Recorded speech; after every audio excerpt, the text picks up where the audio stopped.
welcome back to my YouTube channel. I'm so glad to be here with you guys once again. If you're a new subscriber, welcome to my channel. Please do subscribe and join the family. If you're a returning subscriber, thank you so much for joining me once again, and welcome to another video. Alright, without further ado, we will step into today's agenda for this video. And girlies, I hope your pens are out, because I'm sure by the title of this video you guys can tell what I'm gonna be getting into today. So I will be giving you guys a few lessons that I've learned when it comes to finances, personal finances, and then I'll also be sharing a few tips on how you can revamp your financial life. If you are starting from scratch, if you maybe had a plan along the way and failed back, you can still hop on and it's basically just girl finances that I will be talking about, and I hope you guys will really learn something from this. So we're gonna start with a few lessons. All right, a few just lessons that I will say I have learned in my own personal life when it comes to finances. This is personal to me, but I'm sure it can help someone out there, right? The first thing is, winning the comparison game starts from refusing to play. This simply means, in a world of social media and so many influencers out there, I am someone who has always been cautious about the decisions I will make for myself, what I will do or be inspired to do from social media, and what is not for me. So obviously we see a lot of other people living different lifestyles, living at some point you probably feel like, okay, this is the life other girls are living. What about me? Where do I stand? Will I get there? And stuff like that. I think the best thing to do is to always note and know that your journey is never going to be similar to anybody's journey. Your financial well-being and life will never be similar to someone else's financial standing. So I wouldn't recommend you comparing yourself to anybody. Like that's just one thing we all have to keep in mind, that we're all running different races. There's no way you can compare yourself to somebody. It could be that this person got there in a different way. They probably didn't have to work hard for it. People have good families that have built wealth for them, for their kids and stuff like that. So yeah, we are running at different paces in life. So I think the best thing to do is just focus on yourself, what you can do for yourself, and do not be driven into comparing yourself to anybody else. Number one. Number two, treat savings as purchased freedom and not denied consumption. The feeling of having a saving, I don't even know how to explain it, because it makes me feel like I have my life in order. Do you understand? In as much, I would rather prefer have an account, my current account, day-to-day account, that doesn't really have much going on there, but my saving is very, very busy. That's just my preference. It just makes you feel like you are independent. You can rely on yourself. Should anything happen, you have your own back. Do you understand? So do not, I know some people, saving is not easy, hey? For you to even take the active decision to decide that you're going to start saving money, putting money aside, be it for something specific or just a general saving. Some people may look at it, or it may feel like you're depriving yourself of something, but in reality, you're actually buying yourself freedom. The freedom to do whatever you want with that money, the freedom to bail yourself out should you need to, the freedom to get anything that you want, the freedom to provide for yourself and your family. I can mention it all, but it's not denied consumption. It's purchased freedom. Number two. Number three, Don't let your minor savings distract you from major financial leaks. Now, this is a mistake that even I have had to learn the hard way. At some point when I started my savings, I used to really undermine, what it could do for me. Because it looked small. In my eyes, I'm just like, okay, when is this gonna grow to get like to 10K, 20K, 30K, 40K? Like, when will it grow? So, at some point, you get lost in the culture of, no, let me treat myself, life is too short, you only live once. So you end up actually maybe getting in the habit of spending more money than you are supposed to be saving, and you are just blindsided by the fact that, oh, your savings does not look as encouraging as maybe who else's or your friends' savings or whatsoever. It just doesn't feel like you are getting there, like you're doing enough financially. So I might as well eat the money. If the money cannot pay my bills, eat it. That is wrong, guys. That is wrong. It takes time, it takes consistency, it takes patience. Okay, and then number 4, because I wrote this down here, I need to read this for you. Number 4, measure wealth in freedom and not in possessions.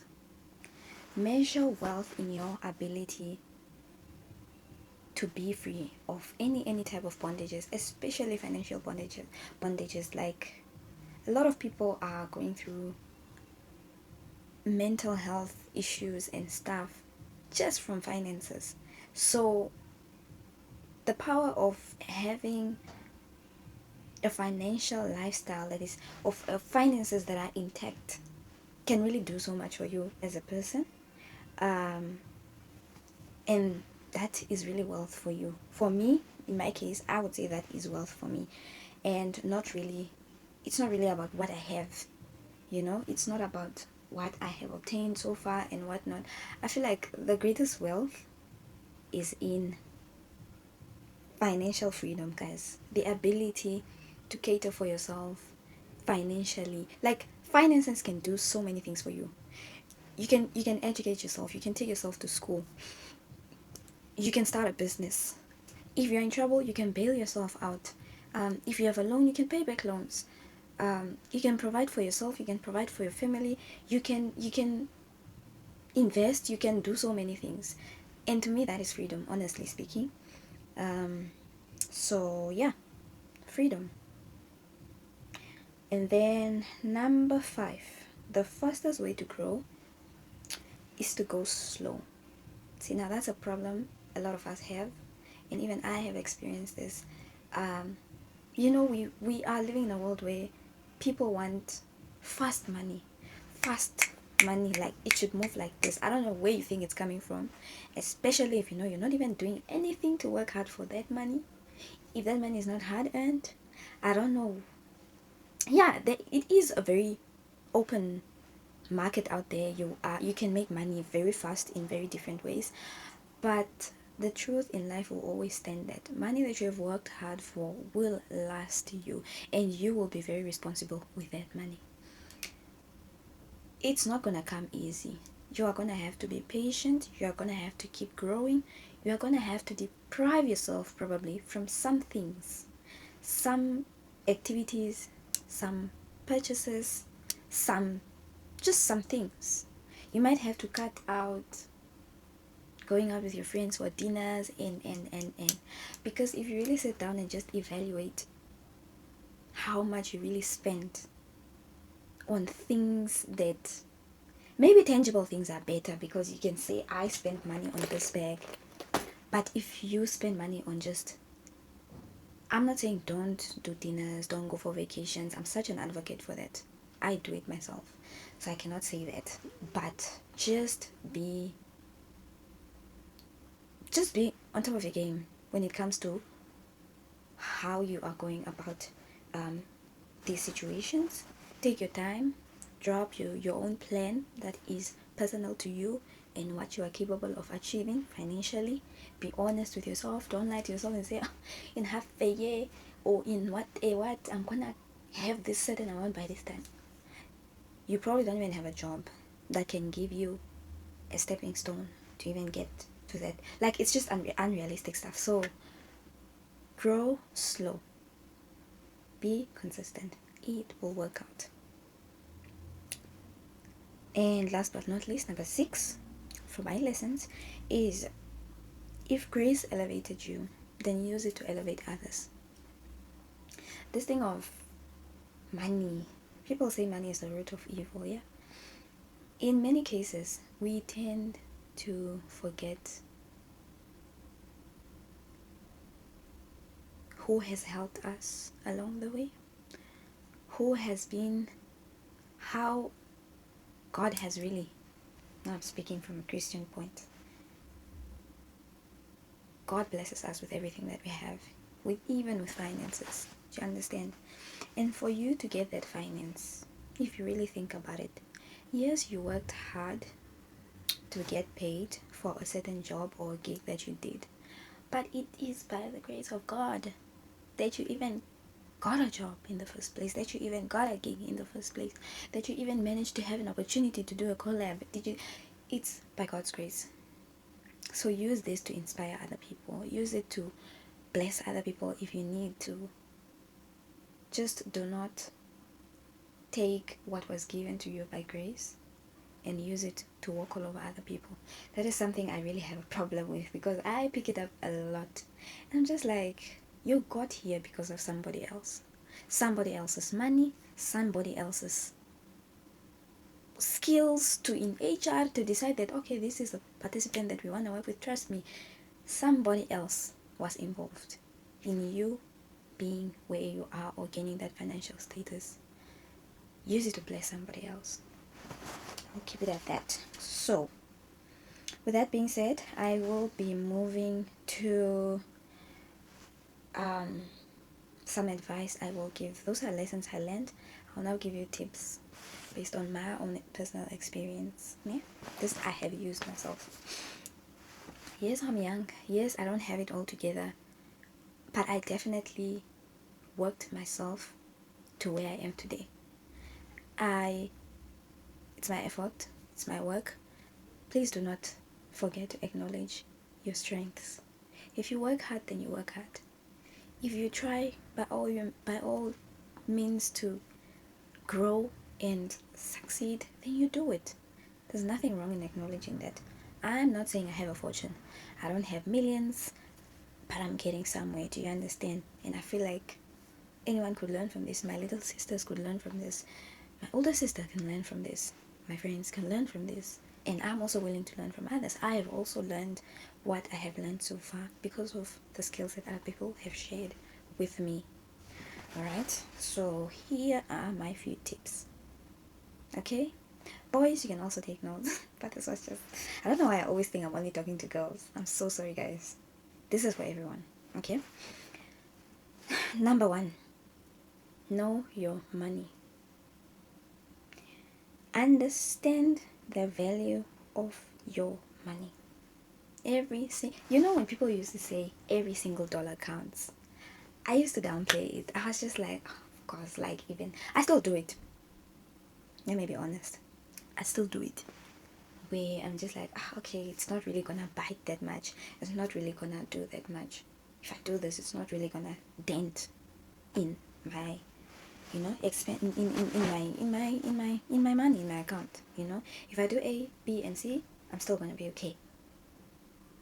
But there are impulsive decisions that we make, and sometimes when I look back and there's a decision I was about to make and I chose not to make it, and my decision to not go with that financial choice has put me in a better position today. But had I taken that choice and gone with it, I would be in a very difficult place. That thing I would think back and be like, so imagine if I did A, B, and C, where would I be now? Because even with me not deciding to do that, I still find myself at a place where I'm like, yo, this is still not looking good. But had I gone that way, what could have been of my finances? What could have been of my liabilities, expenditures this month? You understand? Know your money, track your income, whatever it is, be it from business, be it from gigs, be it from brand deals, be it from those of you who do content, I don't know, be it from, I don't know, offering services, yeah, know your money, track your income and your expenses. That's all under knowing your money. Track your income, track your expenses, especially expenses, because we blindside expenses. We think expenses is the big stuff, the rent, the electricity, the grocery, and then you leave out the Netflix subscription, you leave out the haircut money, you leave out, it's that little money that chows the account the most. I'll tell you from experience. It's the little things that you cannot account for that really send your expenses to the roof. And those are the things that will make you sit at the end of the month and be like, what did I spend my money on? So know your money, know where it comes from, know where it goes to. That's guideline number 1. Number 2, make a budget. Okay? Draw up a plan on how you would want to spend your money, how you will use it. There are different planning rules or methods that people use. There's a 50-30-20 rule, whereby 50% is your needs, and then 30% is your wants, and then 20% is your savings. There's a 20-80 rule, and there's a lot. So I'm sure if you look up the different budget rules, you will really see, or planning rules, you will see how these can help you manage your finances better, plan your expenses, and how you're gonna just dissect and distribute your money accordingly. All right, that's number 2. Number 3, pay yourself first. If you have an income, if you have a job, I'm not talking to maybe an intern or students in university. No money, do not, the thing is, treat your money with so much respect, especially if you know where it's coming from, and my money is coming from a respectable place. I work hard for this money. Treat your money like it really brings value to your life, because it does. Pay yourself first, no matter how small the money is, because good habits will come from consistency. That's how you build good habits, even in finances. Save. I'm talking about your personal savings. Save money. Anytime you have a certain income that comes in, take a certain percentage. I was talking about the different budget rules that you can use. Have a plan that, okay, out of my whole income, I'm going to look at this certain percentage, and this is what I'm going to portion out to my savings. Reason being, you are the main entity of your financial life. There's no way you would just be doing anything else for everyone else apart from you. Because if you're not saving for yourself, who are you saving for? So pay yourself first. You are the one that makes the money. You are the one that's bringing in the money. Take a portion of it and keep it aside for yourself. There will be rainy days, but you will be in a better position to just step in for yourself or be there for yourself should anything arise. And if you can split it, have an emergency fund and have a savings fund, because your savings are more like money that you would just want to grow long term. Savings and investments long term, and then you have your emergency fund, which is for day-to-day use. Should you have an emergency, electricity is finished, someone got sick in the house, you need to rush to the hospital, use the emergency fund. If you can split, if you cannot, call it a saving for yourself. That's all. I was there, guys. I was there. What are you telling me about? I was broke. Still am right now, but I'm in a better financial position. Do you understand that? In a better financial position. I may be broke, but I'm in a better financial position. My current account does not have even enough to get me out of this house, I can proudly say right now, because of some wrong choices, or just expenditures that I just chose for myself in this month or the previous month. And even if we do such things, because we are human being, hey, you're not always gonna be disciplined. I have my days as well. So on days like this, I'm not really pained by the fact that I don't have much on my account. As long as I have something elsewhere that can sort me out should anything happen, sort my family out should anything happen, a better financial position. That's what you're fighting for. All right. Number 4, spend wisely. You need to distinguish the difference between your wants and your needs. Okay? Your needs are not your wants, and your wants, maybe they can intertwine from time to time, but you know what I'm talking about. You know what I'm talking about. Sometimes you don't need it. You just want something, but you don't need it. Differentiate between the two, and this is the part where you need to be very, very honest with yourself. Because if you lie to yourself, if you lie and say, oh, I need this handbag. No, you don't. You do not need that handbag. Why? Because you have a handbag at home. You want that handbag because it's what you want. You don't need it. Need is all the pairs of shoes I have are torn and have holes, and I need shoes. That's what you call a need. I need food in the house. Those are your needs. Those are not your wants necessarily. They can be your wants and needs at the same time, but you can classify that as a need because you cannot go without shoes. You can't go without electricity. It's a need. You can't go without food in the house. Alright? So differentiate between your needs and your wants. Be very honest with yourself. Avoid impulsive purchasing and remember your financial goals. I'll be taking my own advice. No impulsive purchases, especially if you are trying to run a very strict financial program. Stop buying. Stop swiping. Stop purchasing.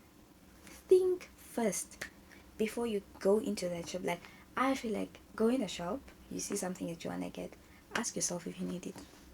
Like, will you die or will something happen to you if you do not buy that thing, whatever it is? And then you can make your decision from there. Yeah? All right. Number 5, invest in a saving group. This one I will highly recommend. Alright, I'll highly recommend. So, if you know me, my job nature is very, it's not fixed like that. So, you're on your toes every time. You need to be ready to stand in for yourself when there's no work anymore. You need to be ready for anything. That's all I'm saying. So, one thing me and my colleagues have decided to do is to create a saving group. Created a saving group, and this saving group has helped me personally a lot. It kind of just pushes me to be more, I don't know what's the word, the English, to be more proactive with your financial savings or financial well-being or financial position or financial status, whatever it is you want to call it. We created a saving group whereby we pay out each other every month. So we have a list on who's being paid out when. And this has boosted my savings. It has boosted my investment. I grew spontaneously through this saving. And I wouldn't have done it had I not met people who were as driven as my group mates are and as reliable and consistent as they are. So these you need to be very careful. Do it with people you really can count on. Number 1, people who have the finances to make this a reality for all of you in that group. It will help you a lot. It will really help you a lot. Number 6, invest in your skills. Invest in your skills. Go back to school, fund your studies, fund those certificates, get those certificates, soft skills, whatever it is. If you are in IT field, certificates are the way to go. If you cannot afford to do a master's right now, and what you can afford to do is a certificate in Power BI, in data science. Go for it. That's what you can do in that time being. And everything else that you invest in that is supposed to build you will build you eventually, with time, patience, and yeah, you invest in these skills, they will put you in a better position to apply for better jobs, to apply for better positions, to apply for grants, to apply for different things. It will just boost you. And if it boosts you to a better position in life, you can now, maybe let's say you get a bigger position, a job, you'll be able to get more money, and then you'll be able to save more money, invest more money, and just, be able to live a very comfortable life. All right. Number 7, protect what you have. Protect what you have. You can't just grow in your finances here, you invest there, you invest there. You don't even know if some of these places you're investing your money in are legit. You don't even know if your money will grow. You don't even know if you will ever see your money again. Protect what you have. Grow your financial literacy. English. Be in a position to be financially literate, to understand how your money works for you, to understand different financial terms that may not make sense to you on a normal day-to-day basis. You will need to read books, you will need to watch videos, podcasts, whatever it is, to just help you improve your understanding on finances, to be able to manage what you are trying to build for yourself. Okay. Number 8, make discipline a habit. Make discipline a habit. This whole thing cannot work without discipline. Even if it's 7 out of 10, let there be 7 out of 10 discipline. If you have 0 discipline, it will not work. I'm not going to lie to you. There are days you look at yourself and be like, I could be cruising like those girls. I could be vibing like those girls. I could be out there. I can travel. I could do so many things, ne? But you have a goal. You have a plan. Set goals for yourself, financially especially. That's the only way you will see if you are growing or not. Set goals, set short-term goals, and say, okay, every month of this year, I will put away a certain amount. Calculate that amount times 12. See how much it gives you. That's your plan. By the end of this year, I should attain this amount. That means you need to work throughout the year, every month, by consistency, by discipline. Be disciplined. Plan. Start with short-term plans. Then you can move on to the 5 years and 10 years from now. I'm not really a long-term planner in terms of things that are sensitive, like money. Like, you also don't want to overestimate your financial capability and then you get there and you're disappointed in what you have attained at that point. Just start small, okay? And then make confident money decisions also. That's part of making discipline a habit. Make confident money decisions. Every decision that you take to put yourself in a better financial position, you should do it without hesitation. You should do it with an open heart, knowing that this is gonna pay back one day, somehow, even if you don't understand it in that moment. But understand the plan that you are working with. Know what you are doing. Don't just go and invest in you. What is this? Kineko? Forex trading that all the young boys are running around with. If you don't know anything about trading, you don't even know if those people are really trading, or they are using your finances to fund their lifestyles. Know exactly what you are doing, what decision you are taking, why you are taking it, and what you expect it to do for you. All right. And then Our last number 9, that is start a business. Start a business. I have done it. Guys, I've been a whole sort of businesswoman from my varsity days. I did graphic design at some point. At some point, I sold clothes from bales. At some point, what was I doing? I was videographing pictures. I was a photographer at some point. Guys, I try. And some of these businesses really are not, you need to understand that not every business, this is something I've learned from someone, I've learned throughout my life, but I never just had the words to put it together until somebody on Instagram said this.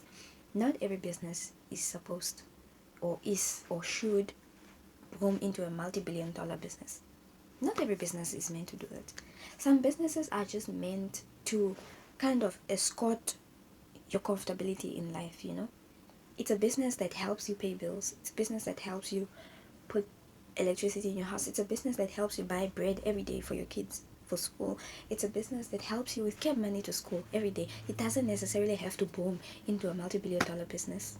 I'm not saying we don't want to, don't grow your business, but if it grows to that, then you are blessed, and that will be awesome, because that again puts you in a better financial position. But this is why you should never look down on your business, because every business that is guaranteed to bring money in can help you financially. Currently, I sell perfumes. I sell oil-based perfumes, and I'm gonna tell you, there are days when it's booming. I have customers. There are days when it's quiet. There are days when I don't even advertise. There are days when I even forget I have a business sometimes. But I'm not gonna lie to you. The number of times this business has saved me in terms of kept money to go to work, in terms of, because mind you, as much as I'm working, I also have responsibilities, right? I have a family I take care of. I have younger siblings at home that would need anything, even during the month. So, and then there's myself, there's my rent and stuff. I also need to take care of myself. So sometimes in a month, you have good months and bad months. I know they say that in business. But yeah, I'll not tell you the number of times that business has rescued me with my 9 to 5 income. That business that you're looking down on will rescue you on the day you least expect it. I've seen that even with my graphic design business. When I used to have it in varsity, on unexpected days, I would just work on something that someone asks me, or a client asks me to work on a poster, to work on revamping their, what do you call this, business profile and stuff like that. And after I'm done, like, you're working on it, you're just like, yeah, I need to get it done with, until the money comes in and you're like, this is actually very helpful. That money helped me at school.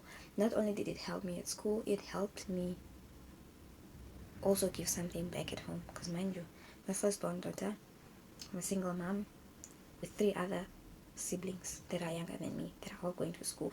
So things were not really as easy as, like, how do I put it? Yeah.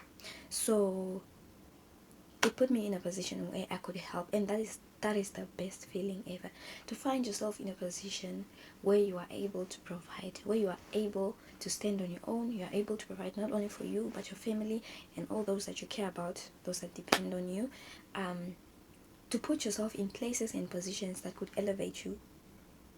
That could be attending certain events, attending certain workshops where you could meet potential employers and stuff like that. This money has saved me, and the same way it saved me back in varsity days. You're just like, this business, you probably even just get 1 gig in a month, or probably 1 in 2 months. You even forget you have a business sometimes until someone calls you or sends you a message asking for something service or whatever it is that you're selling. So, but at the end of the day, that money is coming in, and it's coming in to help you. Some businesses can just really just hold your hand while you are using now. If you have an income, stable income, you now focus on your financial goals. It will help you also just focus, like separate the two. You can use this one for your day-to-day activities, your day-to-day needs, basic needs, and that one can be for the bigger financial stuff, the savings, the investments stuff, medical aids, and yeah.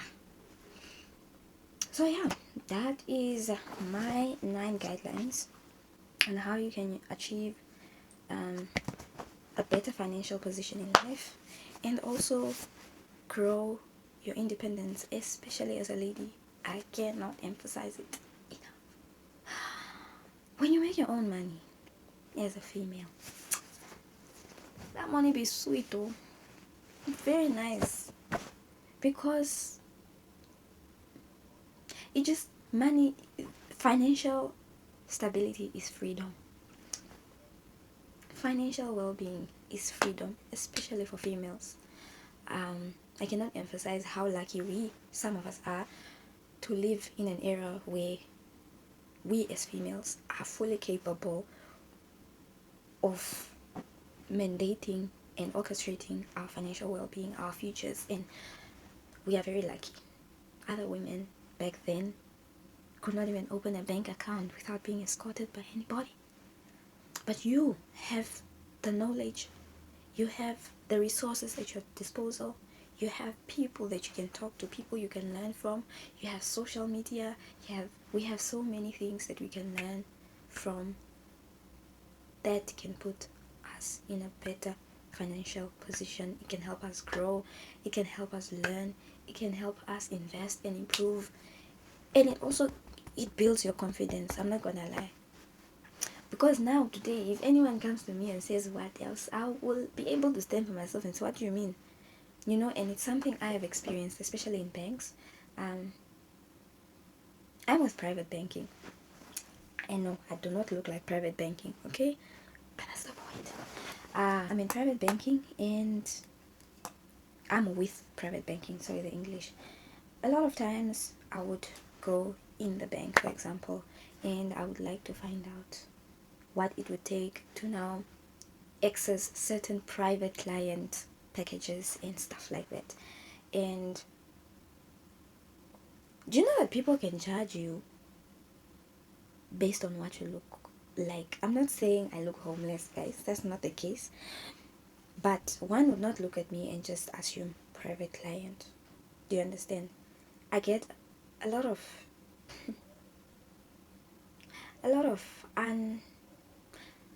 like very sad reactions from people. I've witnessed that in banks, I've witnessed that in stores, where someone can just look at you and just feel like, why are you even here?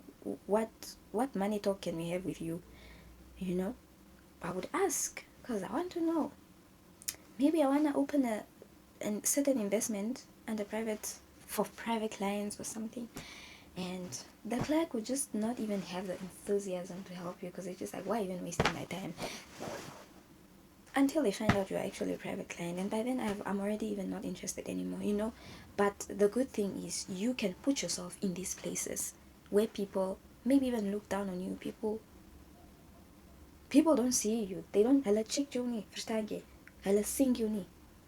But because of your financial well-being or status, or a certain growth level that you have reached, you can now bring yourself into rooms where people would have never thought of respecting you.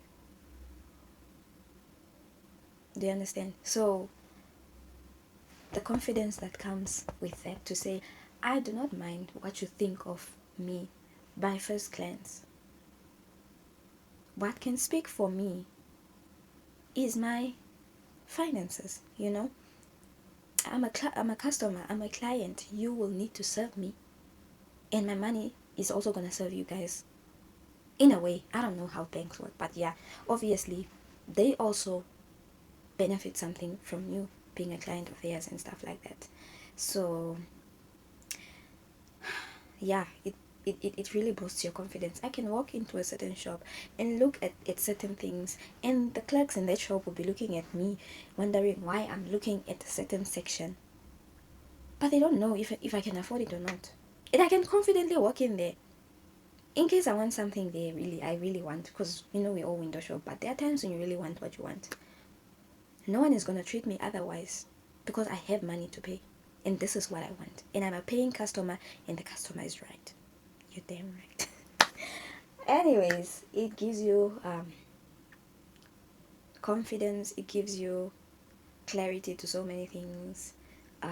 The way you think changes when you get to understand how money really works. I'm telling you, that Yango $64 that you paid, you might not think about it on that payday, but somewhere around the 15th of the month, you will remember that Yango $65. I'm just telling you, it's every dollar counts. Be responsible for your finances. Be responsible for your growth, and your improvement in terms of finances. This is my advice from you, and yeah, that's it. Thank you guys for watching and listening, and let this be a bedtime story. But yeah, this brings us to the end of our video. I'm really glad that you guys stuck around, and I hope we all learned something. And also, pray for your finances, guys. I don't pray every day for my finances, but I do pray for my finances. You're not the same, guys. We are not the same. Some of us, we need to pray. We need to pray for our finances, because for you to prosper, you need that man after you. You can't do it alone. So yeah, pray for your finances. Read the Bible, scriptures, meditate on finances that empower, on scriptures that empower finances, scriptures that emphasize on finances and growth.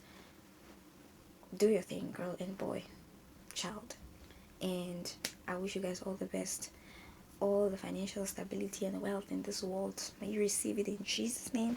Thank you guys for watching this video. I'm gonna close it off. Please don't forget to share, comment, and subscribe. Yeah, thank you guys, and have a lovely day or evening, depending on what time you're watching this. That's it from me. Adios.